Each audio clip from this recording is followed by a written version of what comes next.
宫廷玉液酒180一杯。天王盖地虎宝塔镇河妖。奇变偶无变。我好看一下先。没有发现什么行走的50万线索。今天啊，咱们来聊一聊最近发生在中美之间明争暗斗的间谍的故事吧。大家都知道，对于像中国和美国这两个大国啊，关系又不是特别好，是一种战略竞争关系啊，彼此用间谍来搜集对方的情报和信息啊，这是一个公开的秘密啊。但是呢，由于间谍他平时的工作比较隐蔽，双方之间能够抓到对方间谍的机会并不是很多，所以呢，实际上这个间谍的工作啊，虽然啊大家都觉得比较神秘啊，但是呢，很少有机会进入到公众的视野。但最近恰好中国和美国各自都抓到了对方的间谍，所以呢，我们今天就来讲一讲中美之间最近发生的间谍的故事啊。据国家安全部消息，近期国家安全机关破获一起美国中央情报局间谍案。犯罪嫌疑人曾某某，1971年7月生，是我某军工集团工作人员，属重要涉密人员。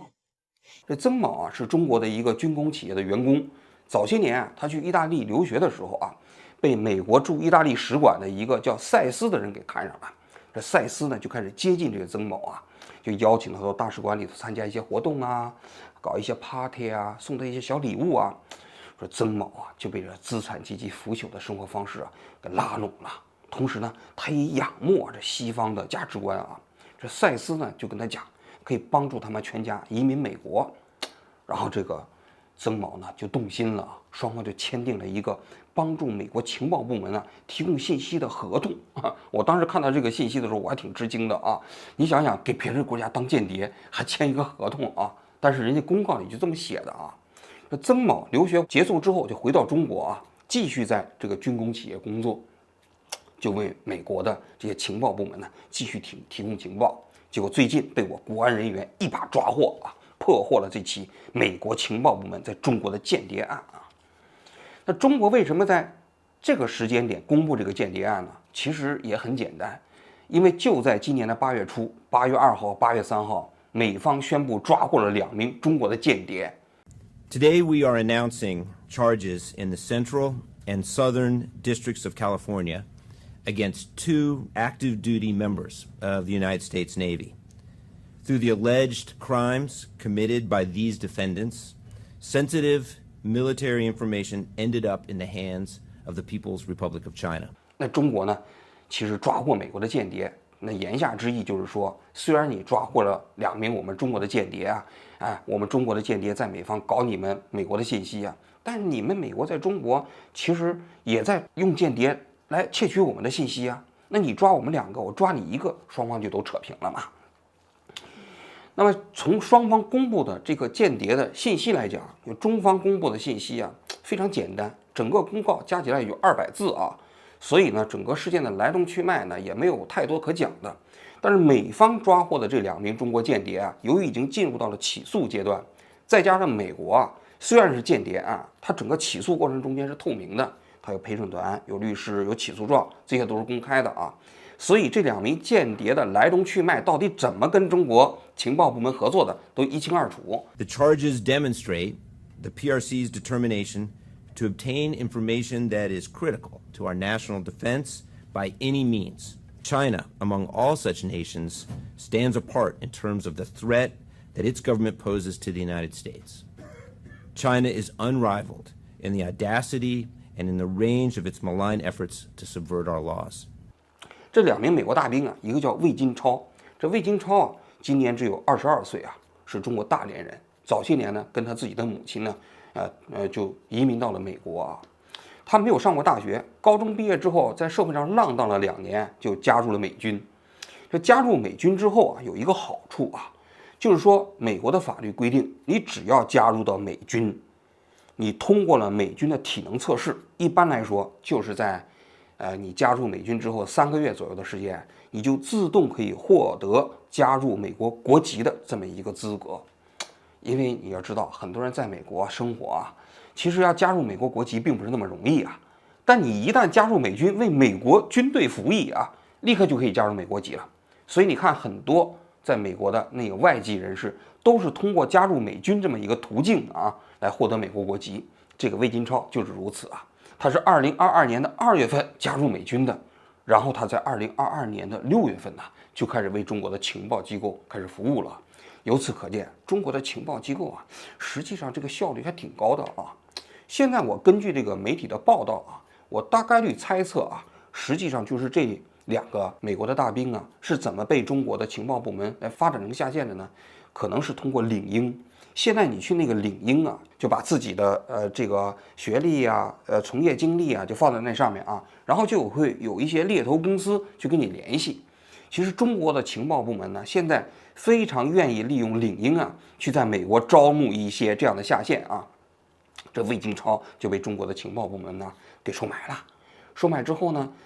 中国就要求这个魏京超提供一些情报。这魏京超呢是加入的美国海军，他是在美国的一个两栖攻击舰上啊，就当这个机械师。那两栖攻击舰实际就号称是轻型航母啊，排水量大概有4万吨。那上面呢主要是有一些垂直起降的飞机，还有直升飞机啊，战斗力还是挺强的啊。这魏京超在这个舰艇上当机械师，机械师啊，实际上啊，要求并不是特别高，就是你没有什么文化程度啊，他都有各种各样的操作手册。所以在这个过程中间，他可以接触2个方面的信息。第一，就是美军的各种各样的设备的操作维护的手册，这个是有秘籍的。另外一个，他在这个美军舰艇上服役嘛，这舰艇上的一些设备啊，还有这个轮船的动力系统啊，怎么样的操作系统啊、军事系统啊，他都能看见啊。所以中国的这个情报部门呢，就要求他提供。这魏京超呢，就把他所有接触到的这些操作手册都给了中方的情报人员。中方的情报人员一看，觉得非常不错，其中10份很有用，就给了他$5000的报酬啊。这双方呢，就通过一些加密的软件信息啊来联系啊。但是美方的其实这个情报人员反应也挺快啊，很快就监控到了他这个行为，把他的整个加密的聊天记录啊全部都给破译了啊。所以在今年的8月份呢，就把他一举拿下了。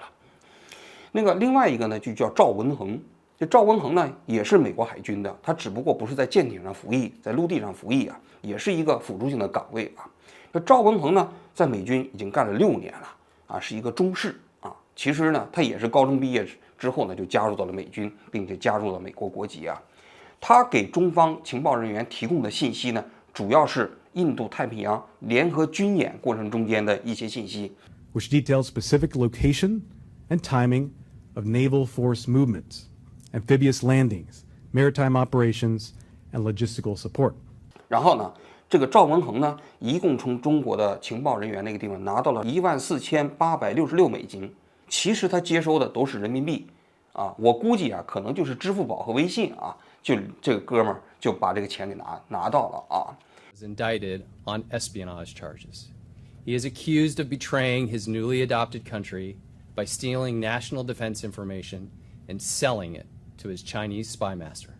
这里头有一个信息比较值得注意啊，就美方的这个起诉决定啊，在2022年的6月份就已经决定了，就是他一直在盯着这2个人，也没有直接就抓这2个人，就放任这2个人在给中国的情报部门提供一些信息。这里头可能大概有2个因素啊。第一个，发现间谍之后都不会立刻抓的，都得看你这间谍跟你的上线联系，这上线是谁，然后呢，这上线是在美国国内的还是在中国的，然后呢，如果是能把你的上线同时抓过来，那就更好了。另外就发现你这上线能不能找到一些信息，能发现其他的在美国的下线啊。所以呢，这是一般来说间谍案破获过程中间的常用手法。所以足足监控了这2个人1年，这2个人这1年的过程中间还在不断的给中国情报部门提供情报呢啊。那另外一方面啊，也是因为这2个人呢都不能接触特别核心的信息，因为啊这2个人都是普通士兵嘛。因为按照美方的这个秘密的级别来看，它大致分为3个级别，第一个就是秘密级，第2个就是机密级，第3个是最高机密级啊。这最高机密级就只有非常少的核心人员可以获得，也就是说，这个最高机密一旦是泄密的话，会给美国的国家安全造成重大的影响。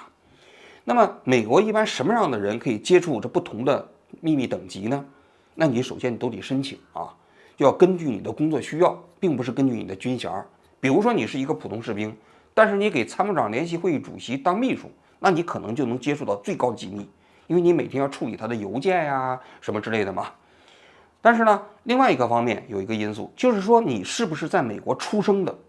你是不是一开始就是美国的国籍？如果你不是在美国出生的啊，之后你取得的美国国籍，你很难获得最核心的、最高机密的那个等级的信息。像这两个人，一个是魏金超，一个是赵文恒啊，他们两个人呢都是出生在中国，然后加入美军之后才获得的国籍啊。所以他们虽然能够接触到秘密信息啊，但这个秘密的等级比较低，所以美方呢也对他们两个啊也没有太在意啊，都是属于小虾米级的啊。那这个魏金超怎么败露的呢？其中有一个细节，我觉得这个人确实也不太有脑子啊。他给中国的情报部门做工作啊，然后他还跟他自己的那个哥们儿，就军队里其他的同伴吹牛。他说：“你看，我现在给中国的国家安全部门当间谍。”那你看，他觉得他这个很酷。他一方面在美国当美军，另外一方面给中国的国家安全部门当间谍，他还把这个消息说出来了。你想想，虽然一般的美国人不会告密啊，但是听到这样的信息，别人估计也会吓一跳啊。所以呢，我估计可能是有人把他给举报了，然后呢，这个美国的这情报部门就把他给监控起来了。最终这两个哥们儿在今年的8月2号到8月3号就一把全给抓起来了，一个是在圣地亚哥的海军基地，一个是在洛杉矶的一个海军基地，通通都给抓起来了啊。应该说，就这两个人总体来讲都是属于比较外围的，并不是属于中国情报部门的这么一个核心人员啊。因为都是属于他们在网上发展的下线。你就看那个魏金超那个脑子嘛，是不是？而且魏金超当时他们8月8号在美国这个搞保释申请的时候，都被法官给驳回了。其中检方有一个证据，就说这个魏金超的母亲呢，明明知道自己的儿子做什么，还支持自己的儿子这么做。他跟他自己的儿子说：“你就给中国的国家机构啊这么做，将来呢回国好找工作。”你想想，这母子两个都是这样的一个这个思想艺术水平吗？是吧？这肯定是，我觉得确实觉得好像是，脑子稍微有点问题啊。所以检方就认为他们不应该被保释。但我想的是啊，其实就是在中美的谍报战过程中间，最近几年美国是曾经抓过一个中国的职业间谍的，那个故事还蛮有意思的啊，就叫徐延军案。这故事呢是发生在2017年啊，就美国通用电气公司有一个工程师，这个人呢，《纽约时报》做报道的时候呢，把他称之为华，也是化名啊。这个人呢是2003年到美国留学的，2007年博士毕业之后就进入到了美国通用电气公司。大家都知道，美国通用电气公司啊是美国这个发动机啊这个领域内全球领先的企业啊，而且材料科学水平也特别高啊。这华呢也是在领英上有自己的界面，结果呢领英上不是有很多中国的猎头公司吗？有一天就有一个猎头公司的人就给他发来信息，说啊非常仰慕他，觉得他做这个工作非常牛啊，就问他愿不愿意到中国来，来做一个学术演讲。而这个华呢，因为在美国是博士毕业嘛，就觉得自己确实也挺有成就的啊，就欣然接受了这个邀请。在这个接受邀请的过程中，他还下载了一些通用电气公司的一些内部的敏感材料啊。他被接到了中国以后呢，就到南京航空航天大学做了一个演讲，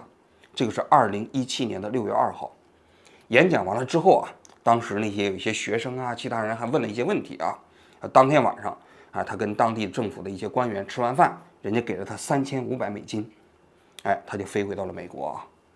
在2017年的11月1号这一天，他上班的时候啊，人家单位就跟他说，我们公司的安全员找你聊一聊。他当时就心里非常紧张，因为他回国的时候啊，他当时也意识到有个细节不太对，就当时他在南京航天航空大学啊做演讲的时候呢，他的那个 PPT 他没删除，结果他见面了这个安全官的时候，人家就跟他讲，他说这个联邦调查局的人要找你谈一谈。结果就有2个联邦调查局的官员走了进来，开始跟他聊的过程中间，人就问他半年前的这场中国之行。他一开始呢，他还狡辩，他说他只是回国啊，看了看自己的亲属啊，但实际上人家已经把他整个去中国的行程都已经查清楚了。最终呢，他就知道他大事不好，坏了，因为联邦调查局已经盯上他了啊。最终他就交代了他去中国所有的经历的这么事情啊。但他说他实际上是没有把那个通用电气公司中间最核心的机密交给中国啊。人家那个联邦调查局的人就讲，他说就在你跟我们谈话的过程中间，已经搜查了你们家，把你的汽车也都扣押了，你肯定是撒了谎。而且按照美国的法律规定，如果你要是跟联邦调查局啊这个谈话的过程中，如果是说假话的话，那就有可能触犯刑法。结果这个时候呢，联邦调查局还动员他，说你愿不愿意配合？这个华呢就同意了啊。配合所谓是什么意思呢？就让这个华呀继续跟国内一开始跟他联系的这个人呢来联系啊。这个人事后啊被证明就是中国的一名国安人员，他叫徐延军。当时他跟华联系的时候，并不是用这个名字啊，就让他们继续联系。结果这一联系的时候啊，美方的情报人员就发现了2个 Gmail 的邮箱，就是那个对方徐延军跟他联系的这个邮箱啊。那美方呢就进入到了徐延军的邮箱，同时发现徐延军的这邮箱啊，他使用的是一个苹果手机，而且呢还关联了一个 iCloud 的账号。这美方的情报人员就破获了徐延军的 iCloud 的账号。这一破获可发现了一个宝藏啊！这徐延军呢，要说是真的是非常不谨慎的，他的大量的个人信息全部用苹果手机拍摄下来之后，并且传到了 iCloud 账号里头。比如他自己的身份证啊，他自己的苹果的那个日历表啊，日历表里头把他自己跟上司之间的冲突啊、不满呐，还有他自己的婚外情啊，这个信息啊，都写在这上面了。啊，还有他自己股市亏钱的信息啊，还包括他保险卡呀，都在上面。那么美方就通过他的 iCloud 账号就知道了他的真实姓名，也知道了他是中国江苏省的一个国安部门的副处长。这里头呢，这徐延军啊 iCloud 账号里头还有什么呢？还有他跟中国的一个科学家的3个多小时的录音。这录音里头就详细讲述了他怎么在境外啊获取美国的这些情报的这么一个过程。你想想，这徐延军是不是有点太草率了，是吧？一方面你作为一个情报人员，你用美国的苹果手机，是吧？而且还把自己的涉密的这么信息都放在 iCloud 账号上，通通都被美方给掌握到了。结果这时候美方就制定了一个这个抓捕方案。这个时候他就让这个华呀就跟这个徐延军联系，说他手上还有一批资料啊，这个资料呢就是可以到中国去啊。这徐延军一听就特别高兴啊，就又邀请这个华到中国来。结果呢，就在2018年的这个2月底啊、3月初啊，这华本来已经都决定好到中国，机票都定了，突然就跟这徐延军说，他说不行，我们老板要派我去欧洲出差。他说非常不巧啊，就是这个去中国去不了了，还假装说这机票是不是能给报销啊，是吧？然后他就还给徐延军发了一份他从电脑上下载的这个通用电气公司的一些涉密的资料目录给这个徐延军看啊，同时他还给徐延军专门发过去一份报告，这个报告实际上是这个美国的情报部门跟通用电气公司啊已经改造过的了，哎，看起来很有价值，但实际上毫无价值，发给了徐延军。徐延军一看，当时大喜过望啊，徐延军就决定了到欧洲去见这个华，然后徐延军就飞到哪儿了呢？徐延军就飞到了这个阿姆斯特丹，也就是荷兰。他就希望啊，就是这个华能够到阿姆斯特丹呢，去跟他见面。但是呢，美方的特工呢，就让华跟徐延军讲，说你要一定把他约到布鲁塞尔。为什么呢？因为美方实际上这次在欧洲的布控围捕这个徐延军的计划的时候啊，就事先在跟欧洲的几个国家提前去找跟美方合作的国家。就要抓捕徐延军之后啊，必须能够把徐延军引渡到美国啊。最终呢，他们就跟这个比利时啊谈好了。所以呢，当时啊，这个华就跟这个徐延军讲，他说不行啊，我们这个去不了这个阿姆斯特丹，因为我们那天是复活节嘛，我们老板都把这个所有都安排好了，哎，干脆你就来一趟这个布鲁塞尔。最后呢，徐延军呢就同意了。4月1号这一天，他们约好了在布鲁塞尔啊一个咖啡馆见面。提前3个小时，徐延军就跟他自己的一个这个国安的这个助手啊，2个人到那个布鲁塞尔的咖啡馆那个地方踩点。刚一进入的那个视野中间，他就被比利时的警察给抓获了。6个月之后啊，这徐延军呢就被引渡到了美国啊。这个案子呢后来经过了审理啊，因为他审理的过程中间，中国政府给徐延军请了非常好的律师。据说律师费花了几十万美金呢。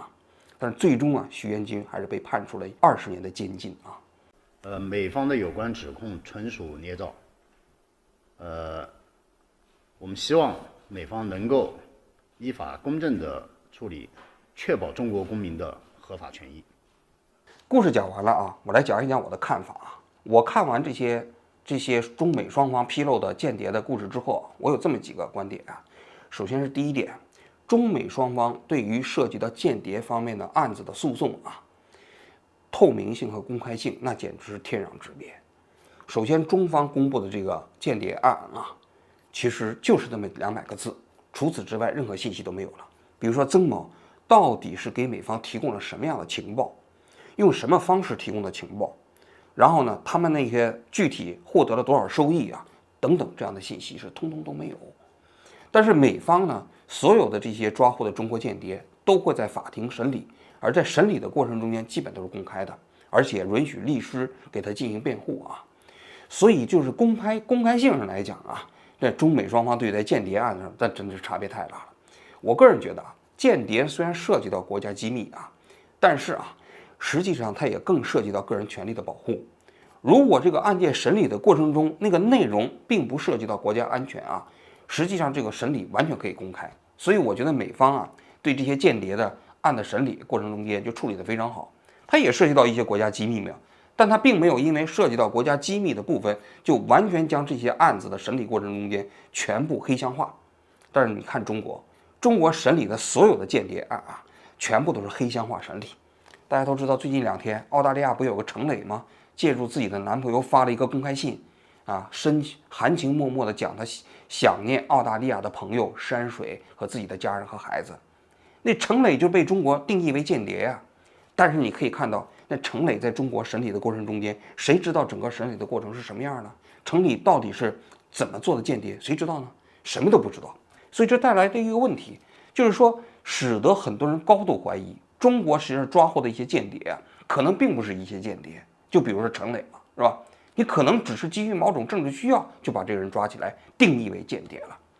但是呢，美方抓获的这些所谓的中国间谍，通通是通过公开的方式进行审理的。请问你们怎么看待赵文恒的案子？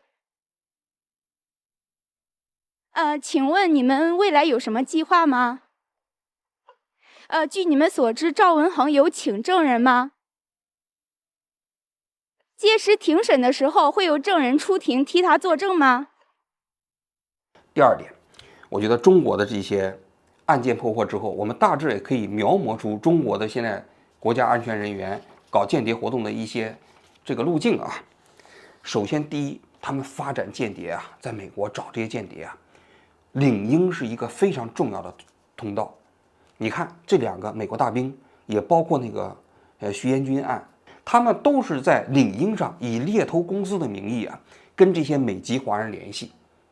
哎，你给人感觉好像这个通道也挺安全的啊，猎头公司嘛，对你很感兴趣嘛，对你的工作很感兴趣嘛，邀请你到中国去访问的过程中间，哎，给你提供演讲费，然后呢，在这个过程中建立信任，再搞嘛。通过领英发展的这些间谍呢，很少都是那种比较高级的职业间谍，都是一些小虾米。包括这次的赵文恒案，也包括魏金超案啊，其实都不是核心的间谍，他们能够接触到的核心机密都非常非常少啊。这是第2个方面。最重要的，就中国的国家安全人员啊，在涉及到自己信息保密的方面，实在是太缺少安全意识了。就以这个徐延军来说啊，他自己作为一个国家安全人员，他自己使用美国的苹果手机，我觉得这已经是不太可思议了啊。然后还把自己涉密的信息跟那些科学家聊天的内容啊，直接上传到这个 iCloud 上，那这简直是就是拱手把自己的涉密信息交给美国的情报人员啊。所以我看到这个信息，应该说我非常吃惊，就中国的国家安全人员，而且他还是江苏省啊国家安全局的一个副处长啊，因为6次立功嘉奖还被提拔的啊，却实际上这么缺少安全意识啊！我看的时候非常震惊。最后我还想讲一点啊，纽约时报在报道就徐延军案的时候啊，他讲到他们记者曾经采访过这个华后来由于配合美国的情报机构的工作啊，没有被起诉啊，但是他被通用电气公司解雇了。解雇了之后呢，他就开始从事一个跟自己过去这个工作完全无关的领域了啊。最后记者告诉他，徐延军被判有期徒刑20年的时候，这个华当时听到之后啊，据说心里非常不是滋味，眼泪都快掉下来了。他当时说了一句话，他说啊，这个徐延军呢不是他的敌人，他和他都一样，都是普通人。我相信啊，这个华内心可能多少可能有点内疚啊，因为徐延军是他在配合美国情报部门的工作之下，把徐延军诱捕到欧洲之后给抓起来的，所以他心里可能觉得有点不是滋味，是觉得他害了徐延军，因为他觉得徐延军本身对他并不是特别糟糕，所以他自己所讲到了，他们都是一些普通人，都成了大国博弈的牺牲品。所以啊，我其实啊，我最后有这么一个感想啊，实际上类似于像这种魏金超也好啊，赵文恒也好，这些人呢，其实他们做这件事情，并不是因为他身为美国人又热爱中国，其实就是因为一些蝇头小利啊，贪图那样一种现金，贪图那点眼前的财物啊，然后其实迷失了方向。其实中国在美国也发展一些其他的间谍啊，其中的前2年发展的一个美国间谍，还是美国原先 CIA 的核心的一个人员呢。这个人退役之后呢，被中国政府给盯上了。后来查清楚，他就是因为自己陷入到了债务危机，欠了23万美元，然后他房子眼看就被拍卖了，于是呢就被中国的国家安全人员给盯上了。所以你看到了吗？这些所谓为彼此对方工作的人呢，多数都是因为利益，并不是因为价值观。所以有些人说这些在美国的华裔啊是基于热爱中国来这么做的，我觉得这个也不客观啊。其实就是因为利益，而且利益也并不是特别大，就那么1、2万美元就把这些人收买了。但是这些普通人最终啊，都可能要承担非常高昂的代价。你比如说这魏金超啊，他被起诉就是间谍罪，间谍罪在美国是重罪啊，他的最低刑期是210个月，最高是262个月。一旦这个间谍罪成立，他可能在美国至少可能要蹲那么将近20年的牢房啊。所以啊，其实我觉得作为普通人啊，